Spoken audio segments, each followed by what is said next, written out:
Bonsoir et bienvenue. Good evening and welcome everyone. I am Harvey Slack, a trustee of the Ottawa Public Library Board, and it's my great pleasure to introduce this evening's event. Kwai Kakina. It is important to acknowledge that we are gathering this evening on the traditional unceded territory of the Anishinaabe Algonquin people. April is Poetry Month, and Ottawa Public Library is delighted to be collaborating with Library and Archives Canada to celebrate this season of inspiration and the warming excitement of the coming spring. Thursday is Poem in Your Pocket Day. Maybe you will find one of this evening to carry with you. Please visit the Ottawa Public Library's website or social media channels for details. We hope you'll participate. And also be sure to join us for our next poetry event on Monday, May 3rd. This evening, we are honored to have with us the poet Seymour Main in conversation with his colleague from the University of Ottawa, Natalia Veselova. They will discuss the latest collection of poetry, Perfume, Poems, and World Sonnets. According to critics, these poems are amongst Seymour's best. Perfume, Poems and Word Sonnets by Seymour Main is available at the Ottawa Public Library. Please allow me to introduce the moderator for this evening, Natalia Veselova. Professor Veselova teaches in the Department of Modern Languages and Cultures, the Department of English, and the Department of Theatre at the University of Ottawa. Poetry is her lifelong passion.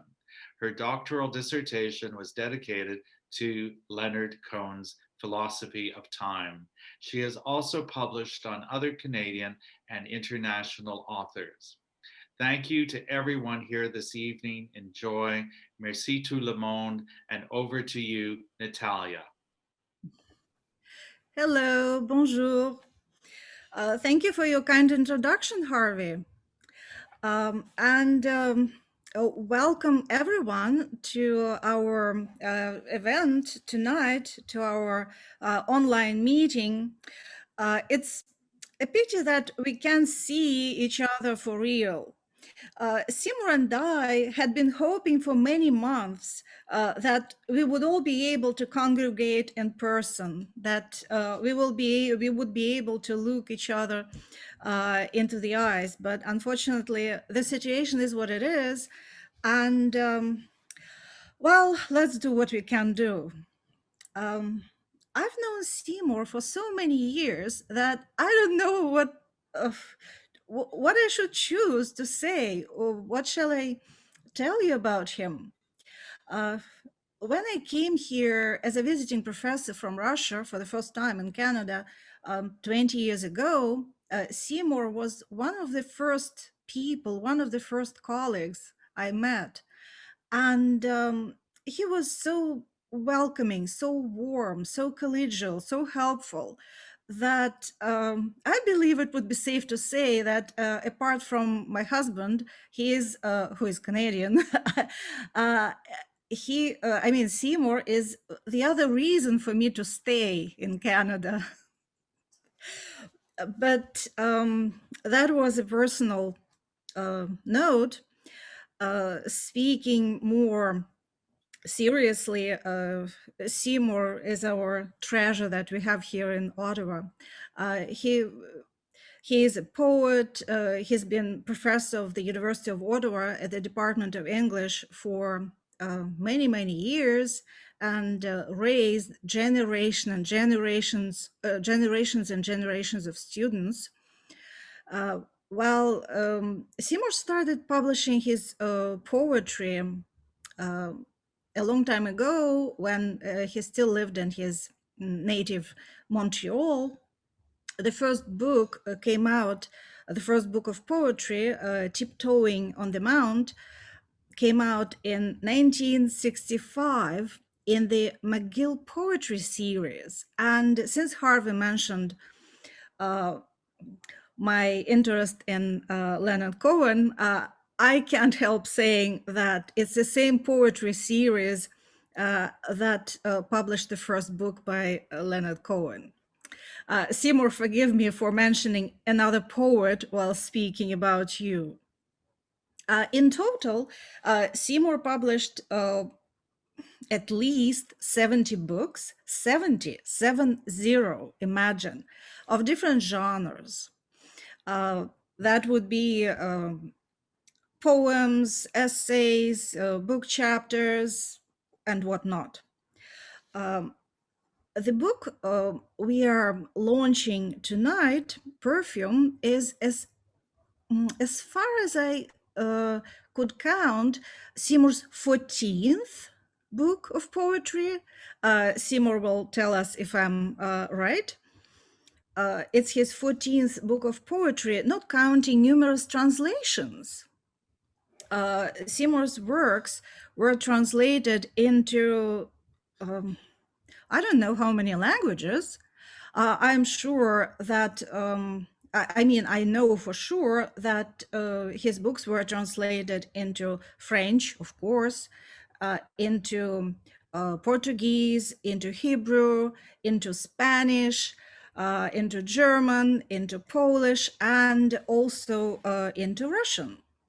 A couple of years ago, we launched Seymour's first translation into Russian. And here I really want to brag and show you this little book in Russian. That's Seymour's previous collection of poetry, Cusp, in the Russian translation, which I edited. Seymour is such an interesting person that I can only envy you if you see him for the first time. If not, I'm sure you are happy to see him again, to listen to his stories and to his poems and to whatever he has to say, because on top of everything, Seymour is an amazing storyteller. Seymour, please. Start with stories, in other words. Say hello. Well, I welcome you because you know the Russian background of my family. My grandfather, of blessed memory, came to Canada before World War I after serving 6 years in the Tsar's army and even fighting in the Russo-Japanese War. So there's my connection to Russia. And I heard Russian, of course, from my grandparents when they were reunited after the war, after World War I and the revolution. So when I met another Russian, of course, that was fine. There was a symbiotic relationship. And I'm really happy that you came to stay and to become a scholar of Canadian literature, and that we've joined forces, so to speak, in doing the things we do. I should tell you that the list of my publications, I keep some of them hidden, actually. A lot of them are small chapbooks and things. And if anyone's really interested, and go on to the Library and Archives Canada, one of the sponsors of today's reading, you'll see that I have ephemeral publications, chapbooks and things. Some of them I sometimes forget that I published them, and numbering well over 100 by now. You know, one doesn't number it, but as you get older, you begin to see a kind of a race between your age and the number of your publications in a way. But I was lucky. I was born of an immigrant family, both parents born in Europe, and found refuge here, one after World War I, one just weeks before World War II. And I found myself at the age of 17 at a marvelous campus, McGill campus, which was full of poets. There were poets everywhere. And if one went a little east, one met the Francophone poets as well. There were little coffee shops, one met them. And there were senior poets. I tell stories to my students when I was a second, third year students walking around McGill campus. The Dean of Law, the professor, constitutional lawyer, and poet F.R. Scott would come walking down the campus, a very tall figure. And he remembered me because in those days, there weren't that many poets around. If one gave a reading or published, and I started to publish over 60 years ago, one was known to everybody who read poetry in Canada, something that doesn't happen today because there's so many voices today and it's hard to keep track of it. And I remember one day when I met Frank, he told me to walk with him to the law faculty, which was on the other west of the arts building. And he put his big long arm around me, you know, and asked me what was happening. And I remember saying something to him about the literary underground. And he looked at me, and he was always good in but with quips. He said, the literary underground, he said, well, you know, when you get really down to it, it's quite wormy. So that was Frank Scott. And the other thing is, you said so many nice things about me. It reminds me when Frank Scott and a symposium on him, everyone was talking and saying wonderful things about him. And they asked him what he felt, and he said, you know what, this feels like a pre-mortem. Oh. He was being embalmed while he was alive. But I was lucky. And I want to, for those younger people who may be listening today and others, I was lucky to be born, find myself at the age of 17 on really a fantastic campus with figures like Louis Dudek and other professors in the English department and other departments. I remember there was a professor in German department who loved to talk about expressionism. And as I said, a city full of poets. So I had really begun to write. I'd even begun to publish while I was in high school. No one asked me my age when I was published in journals, but there was such excitement in the air. The McGill Daily had poetry published in. I became the poetry editor for a year and was able to have 2 full pages of poetry twice a week. It was poetry was in the air all over the place. I was lucky at that time. I don't think I've ever experienced the same ambience in all my wanderings and living anywhere else in Canada or abroad. Of course, it spawned a lot of people, and everyone then wanted to be a poet, just as now I suppose everybody wants to be a filmmaker. So I suppose it depends on what the art form which gets most attention. The problem today for me, as a writer who publishes poetry, is that poetry in the past 25, 30 years in Canada has somehow fallen beneath the cultural radar. It doesn't get reviewed in the newspapers. There's nothing on even a little bit gets on the radio network, nothing on TV, as in many countries, there are poetry programs on TV. So writing poetry today, even, committed to the craft of poetry, because poetry is not just spilling out whatever you have to say. There's also a craft, an understanding how words work, how forms work, how when you write, after you write it, you want to make sure you're sharing it with others. It's not just going to be a private set of words for yourself. All this, has changed. And I really welcome today the Ottawa Public Library and Library and Archives Canada, especially Library and Archives Canada has been a great home for me. For the last 30 years, I've launched my books at Library and Archives Canada. That has given this, for me and for other writers, a platform, a podium whereby people really are interested, come and listen. I see today that we have, a good number of people who are listening right now, and I say welcome and thank you for coming on. And you'll get your chance at the end of the reading and discussion to pose a few questions if you have special questions you want to ask of me. So now you want to ask me a question or two, I suspect. Yes, of course. I have lots of questions for you, Seymour. And I'm really interested about this new book of yours. Since every book is special, is there anything special about this book, or rather, what is special about this book?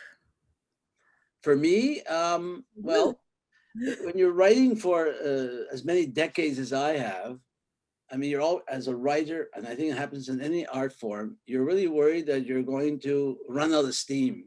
So you're happy you're still writing, but your perspective changes, your handling of the form changes. As you change and grow, you have new ideas, themes, and different things, make an impression upon you. In this book, I saw this more as I'm going to hold it up if people can see it. In this book, it's a kind of a distillation of both what we call regular poems, a few written with more formal features, some in free verse, and the form which I have been working on for 20 years, the word sonnet, which is, I'll explain in a few minutes. So this is a collection of, say, except for some word sonnets, it's really gathered over 15 years. I write a lot. I'm writing a lot, but I published a small amount of it. I only publish that which I feel comes together and that will interest to other people, and will have a combination of music, meaning, tone, voice that really makes it unique, and not just publish something because I just wrote it yesterday. And I was thinking today of the poets I've known, and because I was an editor, I knew a lot of the older poets, the modernist poets of Canada, both here and in the States as well, that there are two kinds of poets. There's some poets who published almost everything they ever wrote.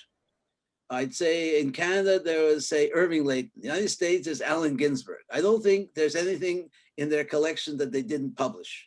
And yet there are other writers who didn't publish everything, who kept back certain things. They didn't feel it came up to scratch. And some of them may have written a lot, but they only published a small amount, like the poet A.G.M. Smith, who in the end published maybe over 100 poems in a career of 45 years of writing, and continued to revise them, just like a jeweler would with a particular jewel, constantly making changes and revisions. I know I have a copy of the Penguin Book of Canadian Verse, and when I was at university, I asked A.G.M. Smith to sign the book.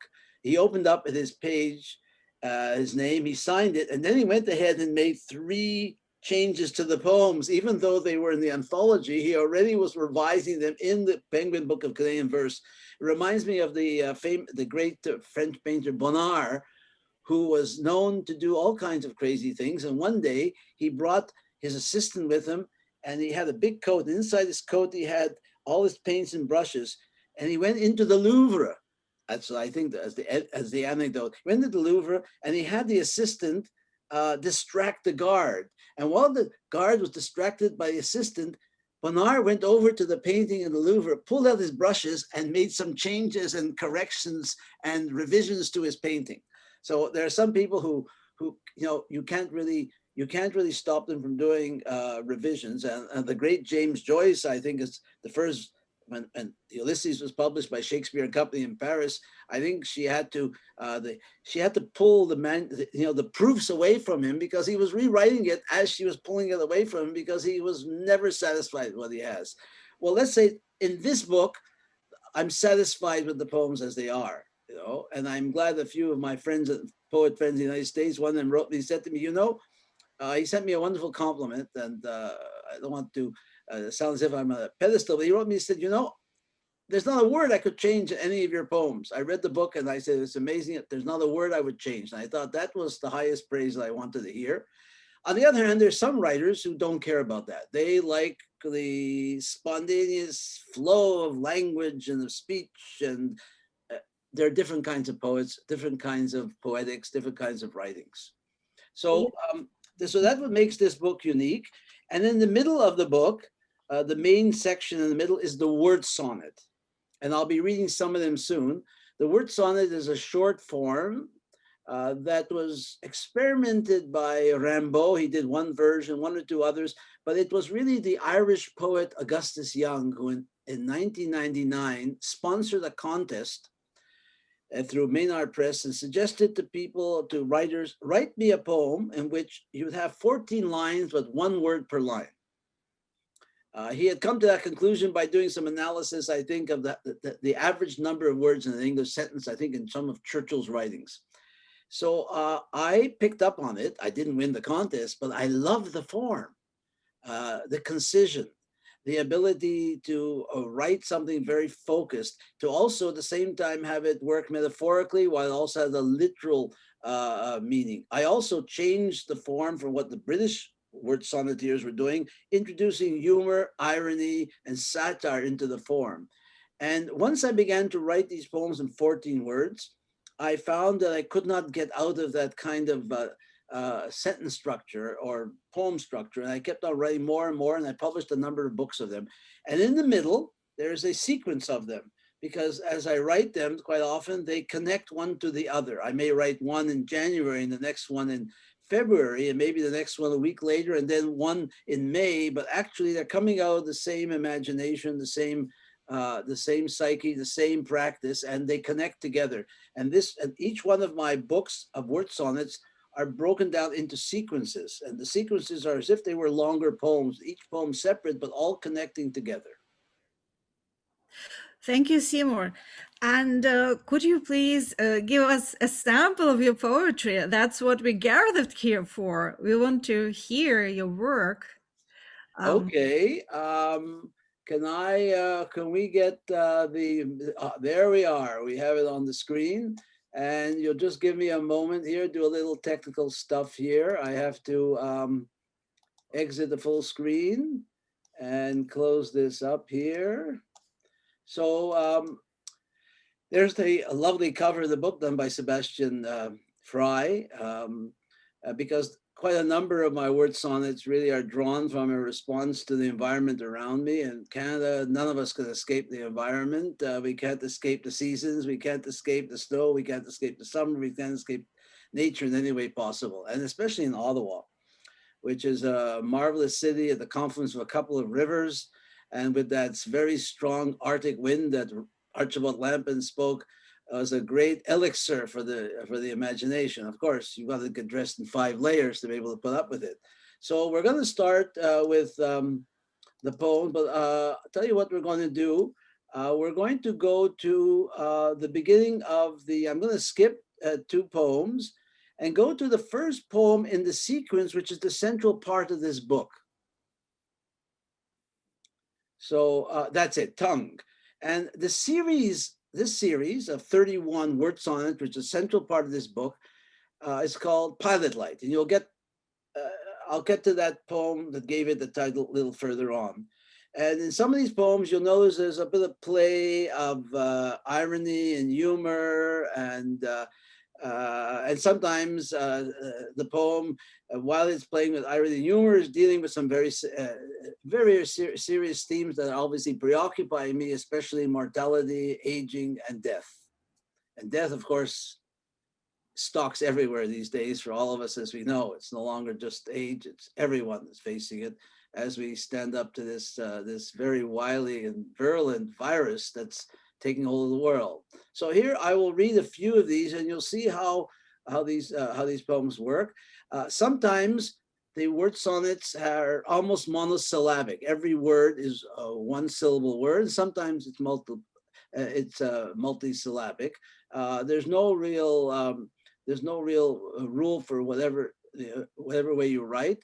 The second thing I do quite often is my poems, my word sonnets quite often fall into the structure of like the traditional sonnet, especially the Italian sonnet with 8 lines and 4 lines, the octave and then the sestet. And sometimes it's less organized, somewhat a bit like the English sonnet, which can be 3 quatrains and 2 lines at the end. In other words, there's no one pattern, but the Petrarchan pattern somehow or other seems to be the one that stands up most in my word sonnets. And that's very much part of the Canadian poetry tradition. The 19th century poets like Lampman wrote many sonnets. The sonnet may be in an old form by the 1890s, but Lampman was able to take the sonnet form, present in 8 lines a wonderful picture from some aspect of the environment around him and nature in Ottawa. And then in the last 6, he would reverse it and kind of draw some kind of insight, some kind of important understanding of it from the first 8 lines. Tongue. Who keeps the words fresh and reborn from day to day? Your loose tongue. Afterward. The word arrives a bit late, but the door lingers ajar on its hinges. Deep freeze. Even a whole year does not help to melt the soul freeze in Canada. Perfection. I sit back in spring rain. Perfection of heart is as elusive as ever. Now here's the next one, is a complementary poem. Some of these work in pairs. The next one complements the earlier one in imagery as well. Wristband. I put out my hand. The wind circles it with a wristband of breath. Flashlight. The flashlight sleeps the day away, stationary, until the moon's reflection beckons with beams. Kiss. Pass it on, he whispered, kissing her in the dying moments before lips paled. Now here's one that's a bit humorous, a bit ironic about life itself, but written in the metaphoric form. Rescue mission. Now it is a rescue mission, drifting into the senior zone with life preservers. And now I'm going to read two poems that are complementary poems written near at the same time with similar kinds of imagery. Passage. If we could trace every molecule's journey, imagine the maps and immortalities of passage. Tilting. Are these your ancient grandmother's molecules tilting the tip of the leaf in sunlight? Comfort. And this now, I say there's complementary, two of them. Here's a third one written in memory of a friend of mine who passed away much too soon in their life. Comfort. Where do molecules of our speech migrate when our hands cease touching, giving comfort?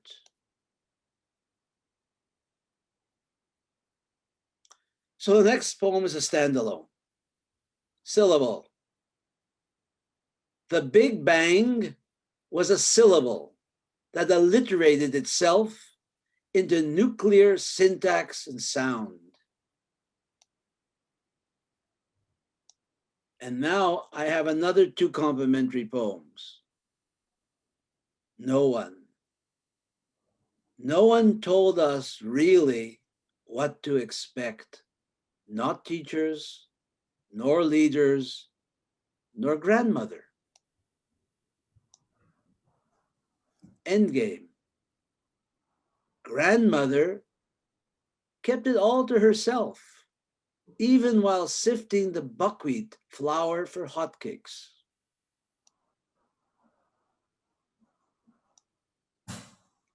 Here's a new word in our vocabulary, lockdown. We all know about that. Lockdown from Mr. Mort.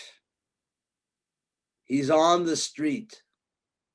It's pointless to bar the doors. Stay put for now.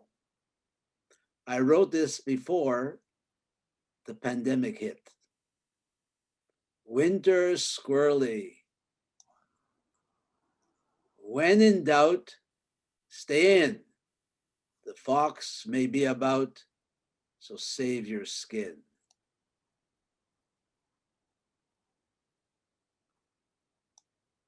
Fractured. What ancient shellfish fractured its shield so its pulsing fear rises through our veins?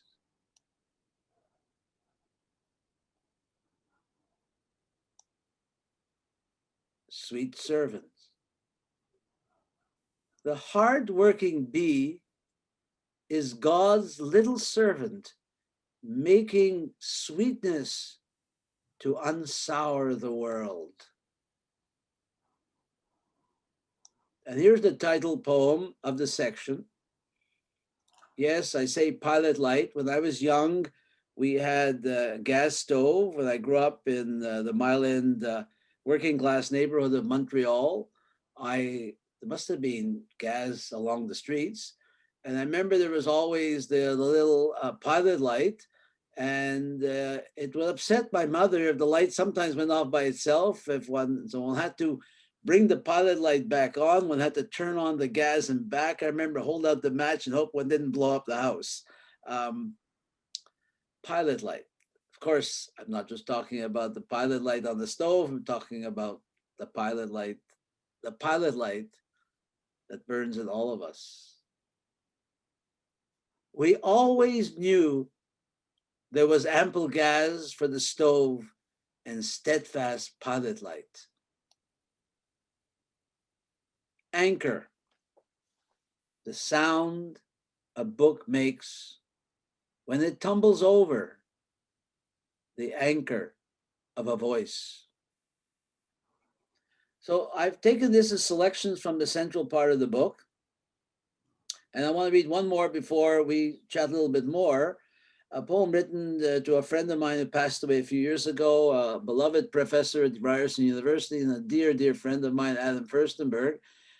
He used to always ask me about poetry. He didn't write it himself, but he was always amazed how some people just wrote poetry, and tried to explain to him, I don't know, it's not something one can figure out before. It's not something that one can learn. It's something one must, so to speak, be born. It must be in one's DNA, I suppose, the poetry.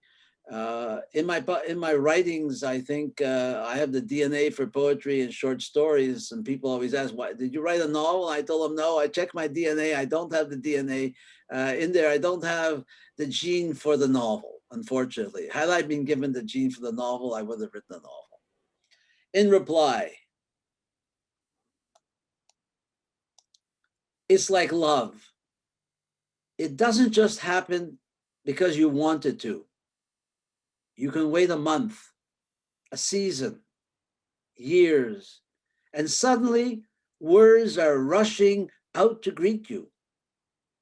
Be ready to touch them without complaint, bickering, or telling them what to do. Let the words take you as you embrace them, both hands ready, the tongue forgetting its daily remorse.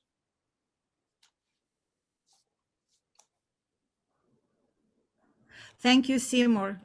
That I'll was, have more to read a little later, but you may want to ask me some more questions. yes, of course. Uh, wow. It's not by chance they say that poets are prophets. You wrote that lockdown poem before the pandemic, eh?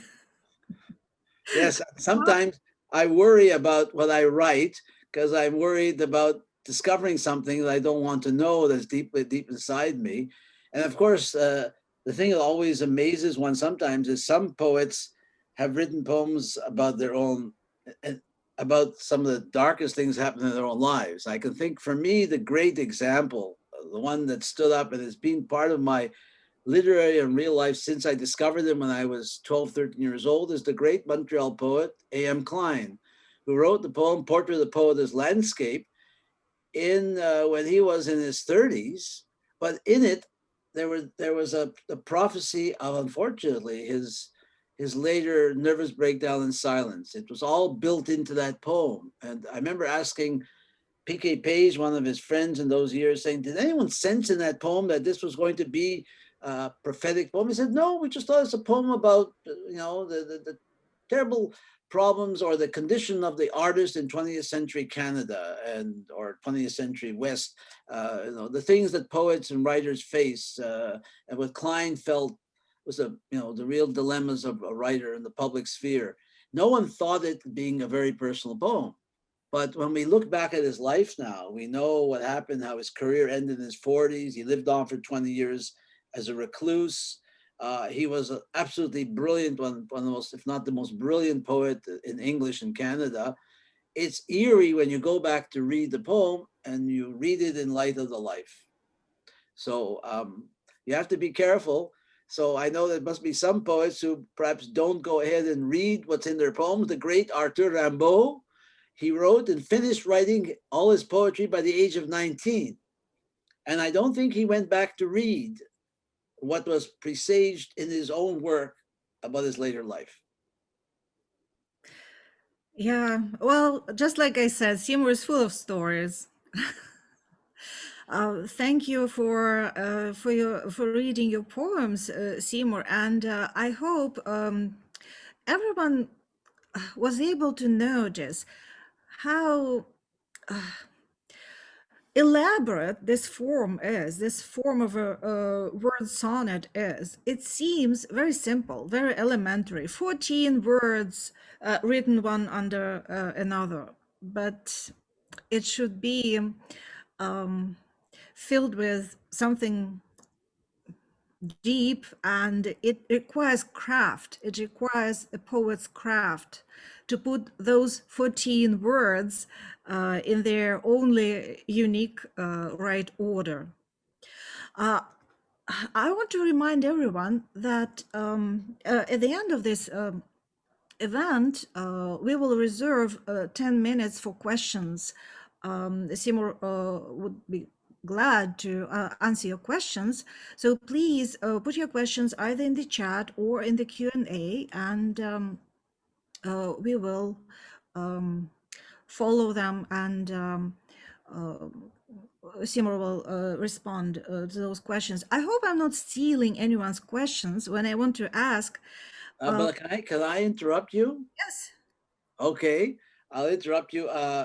In my office at the university, one year, a student brought me a ashtray. I don't smoke anymore, but I love what was written in the ashtray. It said, "Stop talking while I'm interrupting." So I always pointed to people about this. What I want to say was about the word sonnet form. There's a tremendous degree of compression in it, a compression that radiates out from the words, and that's why I like it more than the a longer lyrical or even narrative poems. I like compression, and I like what you find in it is what you can find in the haiku, for example, also another short form of compression, or the epigram, which was written by Roman poets and carried through into English poetry later on in the post-Elizabethan period. I like compression. I like to read a poem that I hear the words, I read it, and then it continues to open up, reverberate into my mind, my thoughts, my psyche, my feelings. And that's for me, what the great attraction of that short form. Now, it doesn't fit every mood and every kind of reading, and reading Byron's long poems different from reading a word sonnet. But when we have short moments, as we seem to have in our lives these days, and our online lives, I would say, short poems have a way of capturing a moment and all of a sudden illuminating them. And I want to tell one story, if I'm tell one. A few years ago, and I want to tell people who are listening that if you turn to the Ottawa Public Library's books of mine, there are a number of my collections of word sonnets, and there's one that you can find free on the internet. It's called Ricochet. It's a bilingual book. It's my poems translated by a French poet who translated and did a wonderful job with her translations. It's called Ricochet, word sonnets, sonnet d'un mot. And it's available, as I said, in electronic versions, so you don't have to go out and buy it. So I'm going back to the story I was going to tell. I thought of an editor, and I started publishing when I was in high school. I remember the first time I got a letter from Fred Cogswell, editor of the Fiddlehead. I was in grade 10, and he accepted a poem, and I had this letter, and I folded it up. Years later, I found it. I carried it in my pocket for a year, showing it to everybody, because I had a poem published in the Fiddlehead when I was, a teenager. And then I got published in the Canadian Forum, and they had a wonderful editor there. I won't give you his name right now. It's part of history now. And he accepted a number of poems. And whether you were 17, 18, published in the Canadian Forum, everybody reading poetry in Canada was reading you, from Martha Fry to Louis Dudek to Dorothy Livesey to Phyllis Webb, and hundreds of people who read poetry. They all knew about you, because there only were 4 or 5 magazines in the country. The editor of the Canadian Forum not only published a group of my poems, which it raised my sense of what I was doing. It put me beside people like the well-known poets like Al Purdy. But he even asked me to write book reviews. Years later, when I met him, he was astonished how young I was. Had he known how young I was, he may not have given me the job. But I thought of him a couple of years ago, and I thought, I hadn't spoken to him. I hadn't had any communication with him for 30, 40 years. And I wanted to write him a note saying, you know what? I want to thank you. I want to thank you for the door you opened, for making possible my writing in the sense of giving me the approval and opening the door to see my poems published and shared with others. So I tracked him down in a retirement home. And I was told that he was suffering from, Alzheimer's, and it's very difficult to get through to him. I got through to his wife and said, well, if you want to send him a book, please do. Nothing was expected. I said, just let me send it to him. And I sent him the book. And a couple of weeks later, I was absolutely shocked to find a letter handwritten by him, a lucid, organized, incisive letter in which he wrote me an appreciation of the book and the poems, and which he liked. And then I got through to his wife. She told me she was absolutely astonished. He hadn't written a letter for a while, but he wrote this letter. It's a very precious letter I have in my collection. And I thought to myself, there's something about the word sonnet form, something about these short poems that penetrate and get through to almost everyone. And also that's important to me as well, not just only students and fellow colleagues who teach literature, but also people who still appreciate, all that poetry can offer. Its music, its insight, and the reverberations of meaning in it. So I will pass it back to you, and I'll promise not to interrupt more than one more time. Oh, please do. Your interruptions are always very, very interesting. Word sonnets are not just insightful, they are therapeutic on top of Yes. it. That's a great thing. So I'm going to, given my age now, I think they'll let me into, I just thought it wasn't for the pandemic, I would write to all the retirement homes in Ottawa and say, have word sonnet, we'll read, let me in to read to the members, to the people staying in retirement centers. Right now we can't do that, of course. So But actually, it's a good idea. You might be able to do that just like you are doing it now on Zoom. Let's yes, talk about that later in yes. private. It would be a way to help people who feel lonely and isolated and entertain them and help them. Yeah. So I was saying that I hope I'm not stealing anyone's question, asking how do you make selections for your poetry readings? For example, for tonight, how did you choose the poems to read to us? Well, tonight I thought the audience is a general audience. It's not an audience of one community or of one age group. Sometimes I've gone to book clubs, and most of the people are seniors. So I think poems about aging and things like that, subjects like that would appeal to them. I wanted to get the essence of the book, and I skipped 2 or 3 poems in the beginning. Maybe we'll have time, I'll read them. The poems, the first part of the book is regular poems, and then word sonnets, and then other poems that follow through to it. I knew that I would put the word sonnets at the very center because they're the ones that work best even on Zoom. And also, especially, I want to thank the staff at the Ottawa Public Library for also making it possible to have every one of you in the split screen to see the text of the poem. So you hear it and you can see it at the same time, so it has a stronger effect. But I'm thinking more especially about books. So as I said earlier, how do you build a book? Now, every 2, 3, 4, 5 years, depending on the time, I have a book. Quite often I go through a phase where certain things are preoccupying me. So I could have a whole book of poems written to other writers. There's a book I published in 1999 called Carbon Filter. There are poems written to writers who I've known, who've lived in other countries, and where I've gone to give readings or I've taught. And in it, I also included a whole bunch of poems to younger poets who I taught at the University of Ottawa, or new people in Ottawa. So it has a kind of a community feeling to it as well. So that was that book. It's a very limited book in the sense that it's really for a literary audience. But then the next book I called Light Industry, I put together all my satirical and ironic and humorous poems all together so that it could be kind of an amusing collection. But it doesn't always work that way because things get all, mixed together. This book only came together about 3-4 years ago, as I realized I had a new sequence. I had published a word sonnet book in 2014, but I also had a number of poems written over the period of over 10 years that stood out for me, the ones I wanted to keep, the ones with the keepers, that were not word sonnets, but together were collecting together, and most of them had historical themes to them. And I'll read a few at the a little bit afterwards to show what I mean by historical themes. Nothing that sounds too pretentious, but something where I could feel in my skin, as I did, for example, when I was visiting Romania, where 2 of my books came out in translation. I was part of an international writers festival. I could feel in my skin certain things were happening, and poems kind of just erupted, came out reflecting that experience. Because it's not just the experience of just I myself, my own very limited person and physical existence. There are also, of course, the larger forces, vibrations, and things that are going on all around us.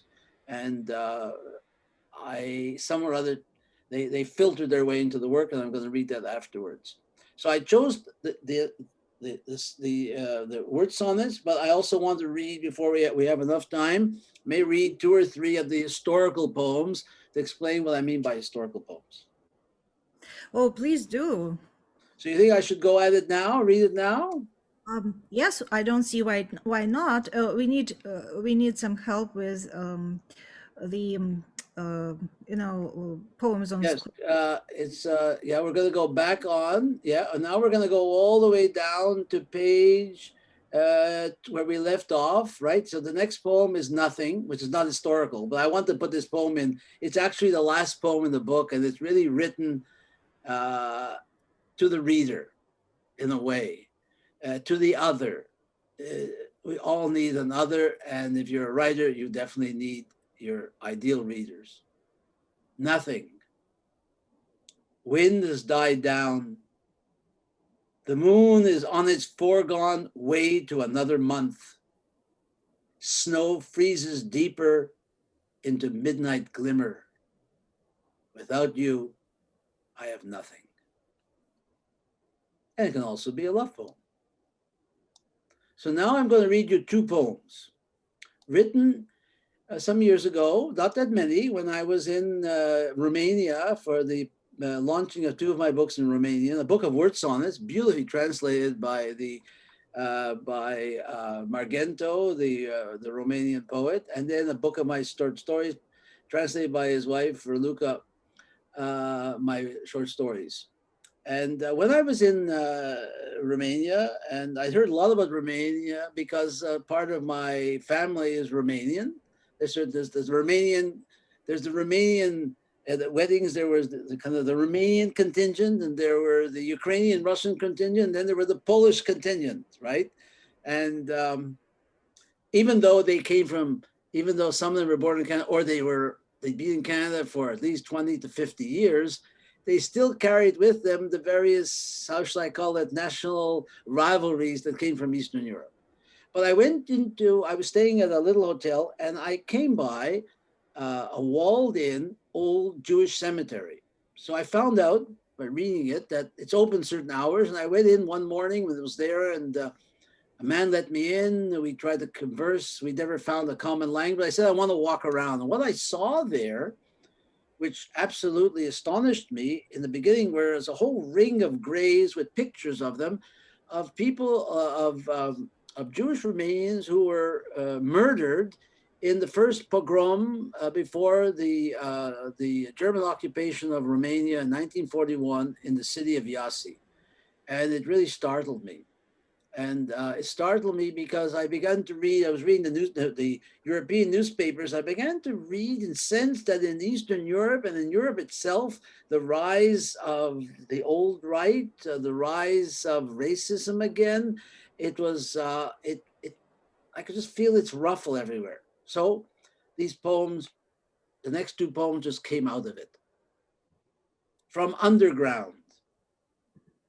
The Gorgons have burrowed deep underground, even below the Bucharest metro and its lines.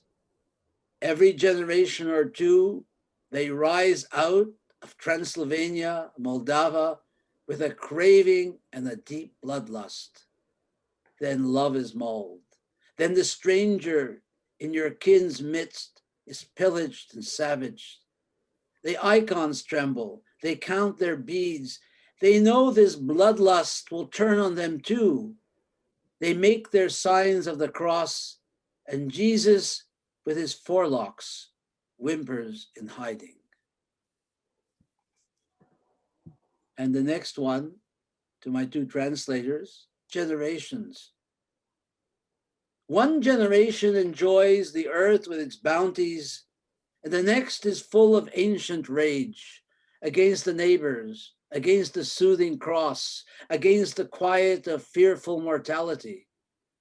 The destroyers wait their turn like perennials sleeping before blossom and bloom. This is May, the month of joy and desire. Take it with both hands before the slaying begins in earnest again. So you asked me where these poems came from. I had no idea they were going to come. It was the visit to the cemetery, reading the European newspapers, talking to people. Everything seemed so placid, but I began to pick up these vibrations. Sure enough, in the last 4 or 5 years, we've had an enormous number of problems in that part of the world. And I was sensitive to it, maybe because of my family's own background. So I have a bit more time. I want to read the title poem of the book, called Perfume. And in this poem, it's what I like to do in some of my poems, mixing seriousness with irony and lightness.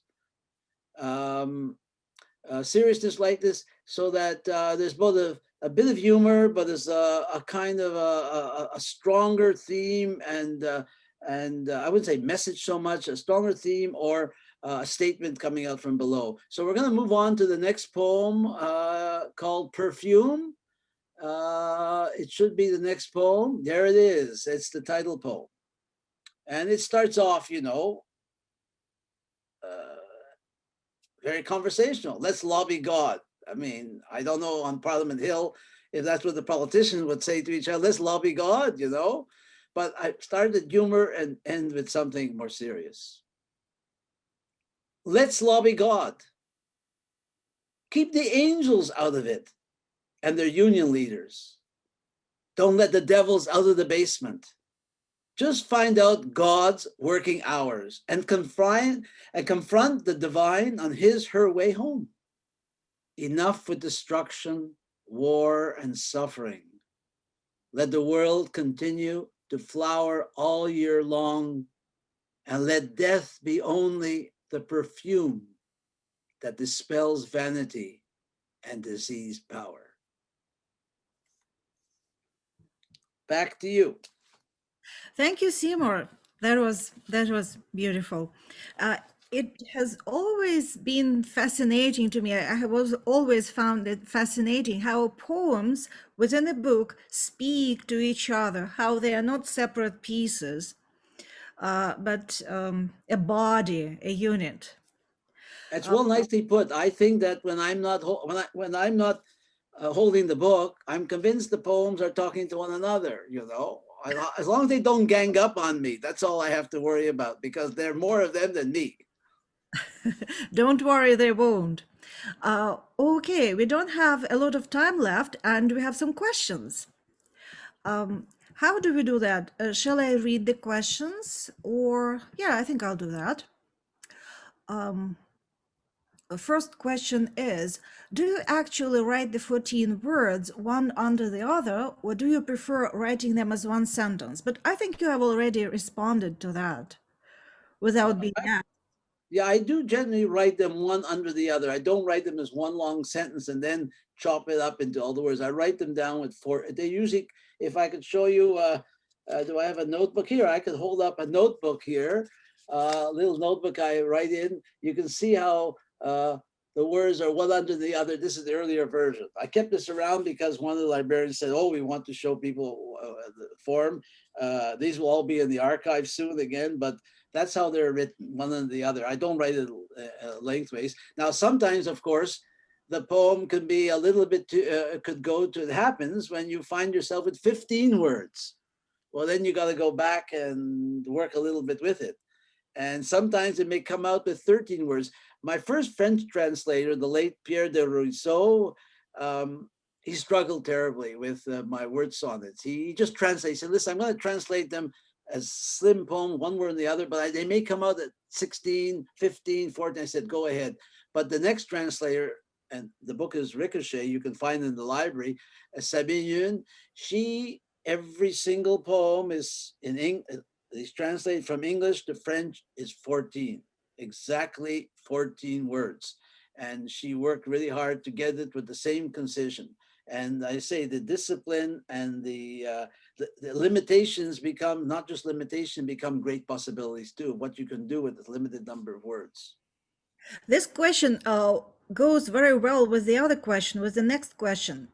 Do you ever put 14 word sonnets together? That is, if you have more words than you can fit into 14, do you make a 28 word sonnet? Well, good question. In my first, I think my collection Ricochet, there is what I call a triptych word sonnet. 3 word sonnets, one after the other, section 1, section 2, section 3, all united around, I think, the imagery of snow. I have written also diptych word sonnets, that is 2 sonnets together that are related. But quite often what I like to do is when I was reading is to put the poems on opposite pages, and my publisher has been so good about that to make sure we always set it out so that they're complementary poems on opposite pages. So I could have put 1 and 2. I read some of them and point out to you they were complementary. In fact, in one case, there were the 3, what I call the molecule poems. I could have called them, I could have set up a triptych, but I like let each one stand on its own. There's one more question about the number of words, and I will abuse my position of power and respond to this question myself. The question is, what is wrong with having a different number of words? Is 14 a magic number? The answer is very short. Yes, it is a magic number because the definition of a sonnet is a 14-line poem. There are other elements to that, but that's the most important characteristic of a sonnet. Otherwise, it will be a poem of another genre, not a sonnet. So 14 is a magic number. Okay. It's like blank verse, in which Shakespeare used so often in his plays.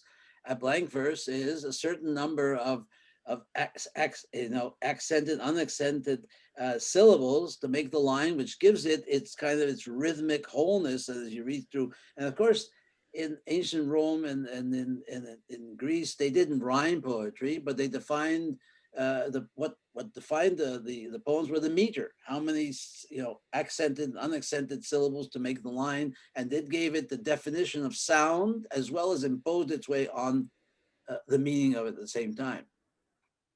It's like trying, I think I have to quote, what was it? I couldn't help it. Robert Frost never loved to rhyme poems, and why he said writing poems without rhyme is like playing tennis without a net. Yeah, that's a good one. We have a request rather than a question, and I don't think this request can be fulfilled. Okay, some of the sonnets read like one-liners, stand-up jokes. They're humorous and can readily be remembered. I think of Uncle from Cusp, which you didn't read, but it would be nice if you could read it. It reminds me of something Billy Crystal would bring. Well, yeah, I don't think we have time for that, for reading that poem from Cusp. But let me answer the person who I happen to know is a poet in their own right and a good poet too. I want to answer to her and tell her that there's a great tradition in Canadian poetry of writing satirical poems, poems that are short, that are full of humor and irony and are subject to making fun of things in order to raise people's consciousness about the political and social problems, etc. So it goes all the way back to the 19th century. And in the 20th century, we had poets like Frank Scott and Irving Layton and Louis Dudek, even Leonard Cohen wrote short satirical poems.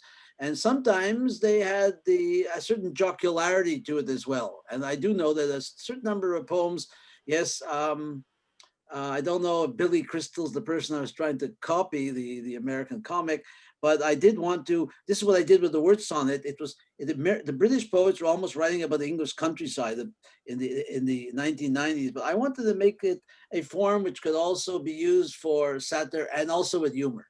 So you're asking me about Cusp, that's another book. And in Cusp, I have a few humorous poems. An earlier book, I also have other humorous poems as well. Uh, Humorous poems are they're something that I've always enjoyed writing. Right. We have a couple more questions, but we ran out of time. And I don't know if we can actually take up a couple more minutes to respond to those questions, or if we must stop right here. Our technical team has to send us a message if we can continue for another few minutes. Okay, they are giving us a few more minutes. That's Oh, great, because I don't want to leave those questions unanswered. They are really interesting ones and big too. Those are very big questions. What oh. was the magic of Montreal, and how did living there shape your poetry? Oh, I'm sure you would be able to talk about it for hours. But Yes, please, maybe we have to have a separate event at the Ottawa Public Library, or maybe I have to get to work. And I've only done little pieces of my memoirs to write about those years. Like looking back at them a long time ago, 60 years ago. It was just luck, and yes, it was a magic period. I think the Quebec critic Gilles Marcotte wrote a book about the Francophone poets from the 1970s. The Hexagon poets started in the 1950s, paralleled by the contact poets of English Canada. And he wrote a book called Le Temps des Poètes. And I think Montreal was in that marvelous period, the 50s and 60s, until the communities were ruptured by the politics, the nationalism in Quebec. But up to the mid 60s, there was a certain degree. I remember going to events where they're both English and French. It's all history now, because when I go to Montreal and I've given readings when my books have been translated into French, there's one big community. And what I love about what's happened in Quebec is I've been welcomed back into Quebec as a Quebecois poet writing in English, which is marvelous, because at some point when the politics got sharp, I remember going to a literary evening by Edition de l'Homme. I forget exactly it was, but they published an anthology of new English and new French Canadian poets. I wasn't in an anthology, but they were the Parti Pris poets. They were the very strong Marxist nationalist poets. And there were a few of the Anglophone poets on the other side. And throughout the evening, almost no one from two groups began to talk to each other, which was already suggesting to me in 64, 65 of the rupture. Because up to then, one spoke across the linguistic lines. You went to a reading, Gaston Miron, the great Quebec poet, would give a reading at the Montreal Museum to an Anglophone audience. He would say a few words in English, he'd then speak in French, he would read in French, and everyone clapped and appreciated what he did. But then the rupture, and then we've come back together again. I think people have come back together, and language has not divided us. We've respected each other's language, and we're now listening to each other, which is wonderful. But it was a time, as I said, there are poets everywhere. I don't think there was a block in downtown Montreal between McGill University and the École des Beaux-Arts and maybe the Saint-Denis, that there wasn't a poet living on the block. Sometimes two or three poets in the block. And it's unfortunate that the government of Canada, when they did its census every 10 years, didn't go around asking people, are you a poet? They would have been amazed how many poets there were in Montreal. yeah, Montreal is a magical place for poetry. That's so true. And we will take one last question, which is again a big one. Why do you think poetry has fallen out of public attention in this country? Well, before Seymour responds, unfortunately, it's not in this country only. It's the same thing almost everywhere, with very, very few exceptions. Seymour, what do you think? Oh, it's a very complicated, and it's been a debate for 30 years, ever since the American essayist Joseph Epstein published Who Killed Poetry in Commentary Magazine, and then got a reply from Dana Gioia, and even here in Canada. I've always felt that poetry has reached a certain kind of peak of excellence and importance in Canada. Let's take us out of England and the United States, because quite often we read our history, our literary and cultural narrative in light of what's happening in those two other countries, and also even France. No, Canada.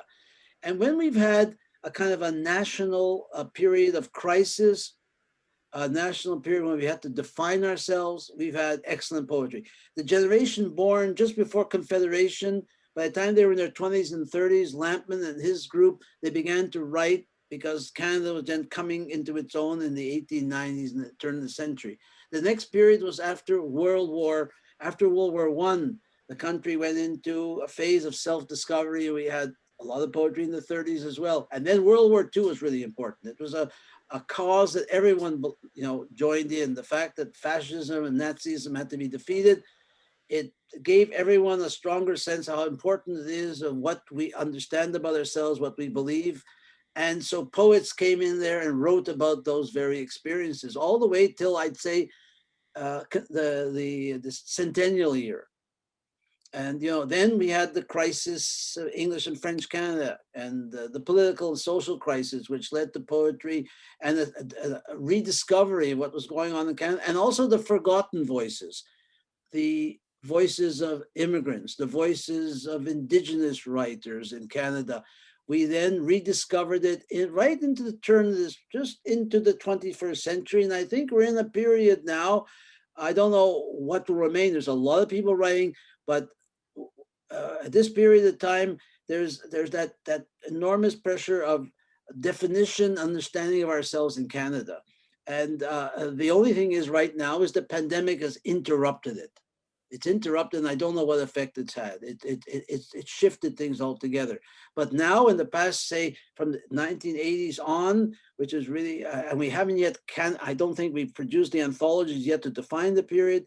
We've had poets writing, as I said, from the minorities, and our Indigenous writers are writing, immigrant writers are writing. I think in many ways, Canada has the most varied literary expression from of any of the English-speaking countries, in the way that all these different voices are speaking and writing at the same time. There's so many voices today.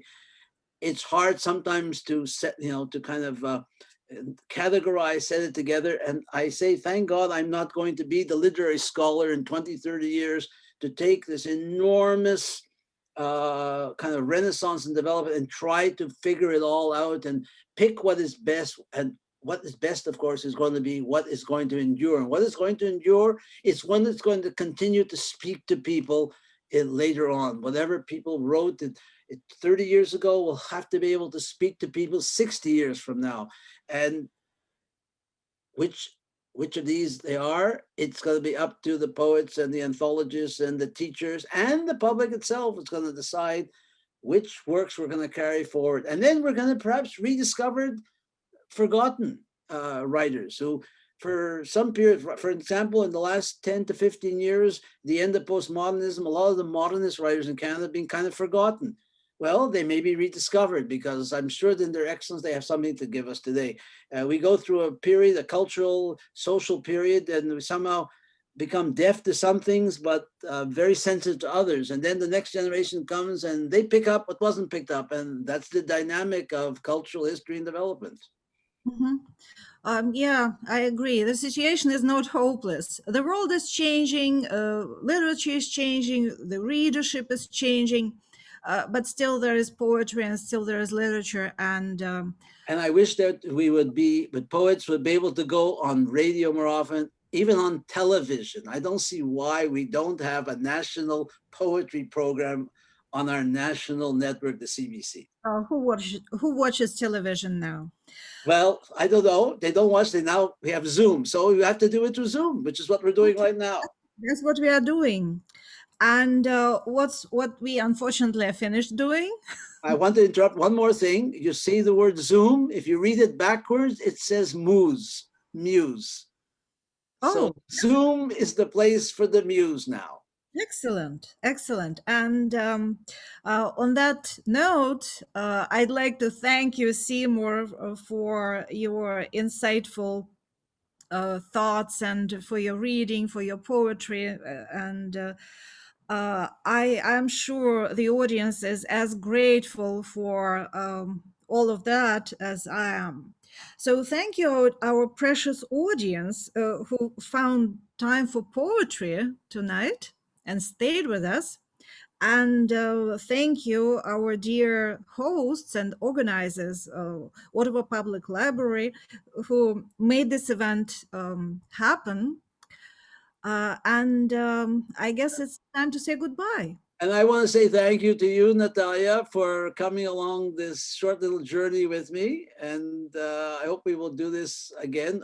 We can tell the audience we may be doing one on Irving Layton coming up maybe next fall on the poet Irving Layton because of something I've just edited. I want to thank the staff of the Ottawa Public Library and also, of course, the staff of the Library and Archives Canada who also supported them. We could name them all. I don't know if they want me to name them. I know who they are, and they've been enormously supportive and helpful. And I'll promise not to publish a new book for at least 2-3 years, so I won't be on their minds for at least that period of time. But I really thank them for opening up the doors and giving us the Zoom for our muse. Thank you, everyone, and goodbye. Ciao.